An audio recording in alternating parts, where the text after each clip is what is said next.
Bu kitob Xolid Husayniyning A Thousand Splendid Suns, ya'ni Ming bir quyosh shu'lasi kitobi. Bu kitobning birinchi bobining oxirida bir ajoyib iqtibos bor. Bu iqtibos ijtimoiy tarmoqlarda juda ko'p aylanadi. Hozir shu iqtibosni o'qib bermoqchiman.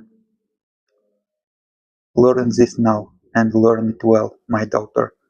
Like a compass needle that points north, a man's accusing finger always finds a woman. Always.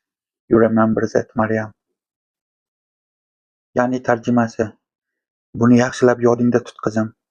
Kompas strelkasi har doim shimolni ko'rsatgani kabi, erkak aybdorni qidirsa, har doim barmog'ini ayolga bigislaydi. Doim. Buni esingda tut, qizim. Bu kitob 2016-yilda o'zbek tiliga tarjima qilingan. Hozir men aynan mana shu iqtibosni o'zbek tilidagi tarjimasini o'qib beraman va keyin buni biroz tanqid qilamiz. Esingda tut, qizim, erkak zoti hamisha ayolni ayblab kelgan. Bundan keyin ham shunday bo'lib qoladi. Esingdan chiqmasin. Bu yerda tarjimon juda ham muhim bir nuqtani o'tkazib yuborgan. Ya'ni Xolid Husayni bu yerda like a compass needle, ya'ni bu yerda metafora ishlatyapti. Ya'ni erkakni har doim ayolga barmog'ini bigiz qilishini, ya'ni kompas ignasiga o'xshatyapti. Ya'ni kompas ignasi, kompas strelkasi bilamiz, har doim bir tarafga qarab turaveradi. Bu yerda tarjimon ma'noni ko'chirgan, ya'ni ma'no bir xil ma'noda, lekin ohangni unutib qoldirgan.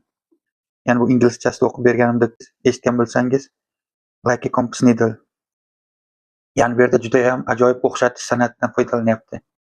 Ya'ni adabiyotshunoslikda bu metafora deyiladi. Ya'ni bir holatni, bir harakatni boshqa bir narsaga yoki holatga o'xshatish. Va metafora adabiyotning eng muhim vositalaridan biri hisoblanadi. Yozuvchining munosib metafora tanlashi va uni o'z o'rnida ishlata olishi yozuvchining qanchalik salohiyatli ekanligini bildiradi. Ammo bu yerdagi o'zbekcha tarjimasida tarjimon yozuvchining salohiyatini belgilab beradigan muhim nuqtasini tarjima qilmagan. Bu yerda tarjimon yozuvchi nima demoqchi bo'lganligini, to'liq ma'noni yetkazib beryapti, lekin yozuvchi uni qanday ohangda aytganligini yetkazib bera olmayapti. Va men buni xato deb hisoblayman. Chunki adabiyotda faqatgina nima deyilgani emas, balki uni qanday ohangda aytilgani ham juda muhim. Ha, aytgancha, bu kitobni o'zbekcha tarjimasini Telegram kanalimga tashlab qo'ydim. Agar o'qimoqchi bo'lsangiz, Telegram kanalim linkini biodan topishingiz mumkin. Salomat bo'ling.